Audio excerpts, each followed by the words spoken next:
Well, hi everyone. I'm Joe Retlin with my review of WWE Friday Night Thunder. That's what this was, an episode of WCW Thunder. I really didn't enjoy this episode. That's not to say a couple of the matches were necessarily bad, but it was a filler show to get us to the horror show at Extreme Rules, which they only mentioned, I'd say, about 80 times during this episode, and about 20 times before and after the Braun Bray replay from Money in the Bank. So what happened on this show? Not pretty much fuck and all, to be honest. So we get a Miz TV with Jeff Hardy, Morrison taking the piss out of Jeff Hardy, making fun of him and everything, doing what he does. And hooray, we're back at 2009 Smackdown with Morrison, Miz, and Jeff Hardy on the same program. And there's nothing wrong with utilizing people, and they're really doing everything they can, but this is just a typical Miz TV episode. We have, a video package of Jeff Hardy's feud with Sheamus that won't fucking end, that wasn't fucking interesting to begin with, and has gotten somehow worse. And it just goes on like this. Jeff wants to be a beacon of light. If Jeff actually is sober and can stay clean, good for him, and I hope he can show people that you can get over addiction, but I've heard it time and time again. I'll believe it when I see it. That being said, I'm not going to talk down to Jeff. If he wants to do it and can do it, good for him.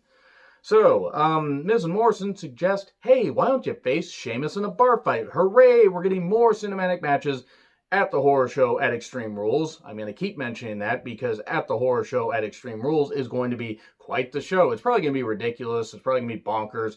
But whatever, we'll just keep watching. I do enjoy a lot of the talents on these shows on WWE, New Japan, and AEW television, but just there are some shows, these empty arena shows or these shows where, there aren't any fans. It's just gotten really hard to watch. I'm not going to lie to you guys. It's gotten really hard to watch. Jeff then says, well, hey, that's at Extreme Rules, the horror show at Extreme Rules, if you will. So why don't I face one of you guys? He faces The Miz in a match that wasn't that bad. I mean, it went through a couple breaks. It wasn't necessarily the best match because Jeff is fucking washed. He can't do anything anymore.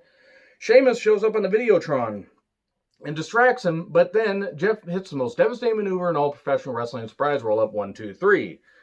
So there we go. That's your lot right there. Cesaro is sick of the New Day, sick of their gyrations, sick of a whole bunch of stuff, and sick of all this, whatever. Him and Nakamura talk, and Sarah Schreiber just kind of stands there and nods. They should give their backstage interviewers more to do.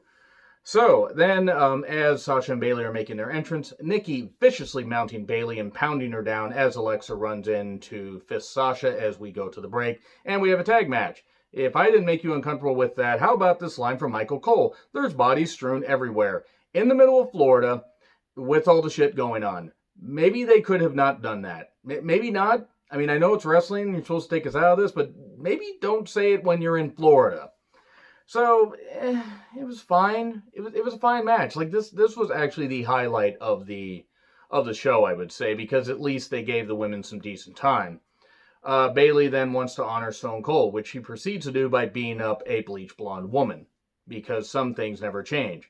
So, Bayley then gets a win with the most devastating maneuver in all professional wrestling, the surprise roll-up, 1, 2, 3. And then we get a replay of the Bray-Braun video, match at Money in the Bank week, because we have to hype up the swamp fight at the horror show at Extreme Rules.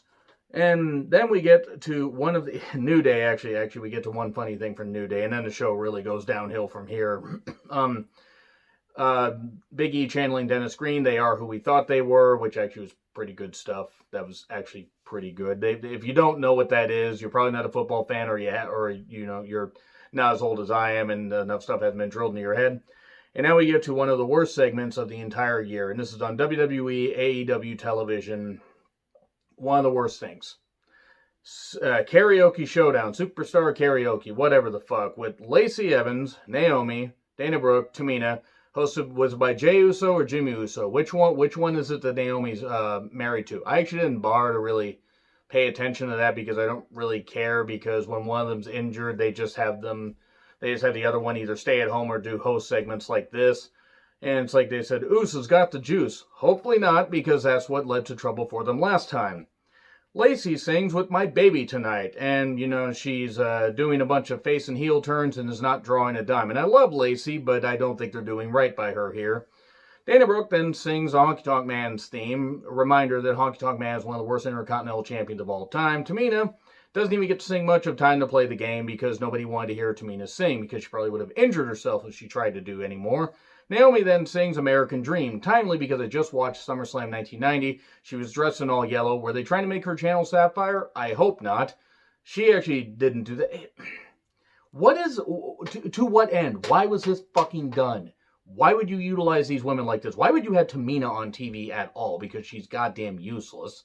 I'm not saying fire her, it's just why. Just have her sit at home because then maybe there she won't get injured. This didn't do anything for any of the women. This was soul-suckingly bad. It was just so fucking bad. And look, I recognize you gotta have some levity, you gotta have some entertainment stuff. But there was stuff like bikini contests and musical chairs and shit and everything.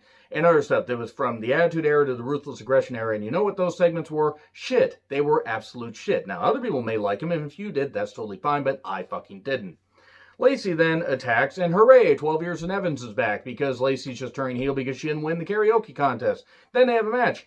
And it doesn't really last long before Tamina and Dana Brooke get involved, and that's pretty much Bruce Pritchard booking the women's division.